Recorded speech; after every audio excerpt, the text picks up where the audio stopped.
They were spies, soldiers, commanders, and rebels, but history barely whispered their names. In wars where flags waved and men were celebrated, women often stood in silence, undocumented, unrecognized, but undeniably brave. Today, we're unlocking the hidden chapters of warfare. This is the story of women in war, not as victims, but as warriors. Picture a battlefield, not just filled with smoke and gunfire, but with the echo of footsteps few expected, women defying every rule of society, every expectation. One of them was Nancy Wake, the fierce white mouse of the French resistance during World War II. She led thousands into battle, executed sabotage missions, and once punched a Gestapo officer in the face. She didn't just evade capture, she rewrote the rules of resistance. But even earlier, in ancient China, there was Hua Mulan, a young woman who disguised herself as a man to take her father's place in the army. Legend or not, her story has endured for centuries because it speaks to a universal truth. Courage knows no gender. During the American Civil War, women like Clara Barton were more than battlefield nurses. Clara went on to found the American Red Cross, proving that compassion and courage can shape nations. But others went further. Sarah Edmonds, for example, disguised herself as a man to fight for the Union Army, even serving as a spy behind enemy lines. And then there was Harriet Tubman, not just a conductor on the Underground Railroad, but the first woman to lead a US military operation. Her 1863 Combahee River raid freed over 700 enslaved people in one of the boldest missions of the Civil War. Fast forward to World War I. Edith Cavell, a British nurse in Belgium, secretly helped Allied soldiers escape occupied territory. Captured by German forces, she was executed. Her final words? Patriotism is not enough.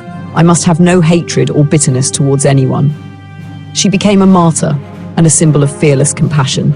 And in the Soviet Union during World War II, the night witches flew under cover of darkness in fragile biplanes, dropping bombs with terrifying accuracy. These teenage girls and young women were so stealthy, so relentless, that German troops feared them more than any male pilot. One of the deadliest snipers in history? A woman, Lyudmila Pavlichenko. The Lady Death had 309 confirmed kills. When asked by American reporters if she was hiding behind the men, she replied, "Gentlemen, I am 25 years old and I have killed 309 fascist invaders. Do you not think, gentlemen, that you have been hiding behind my back for too long?" And then there was Noor Inayat Khan, a descendant of Indian royalty turned British spy.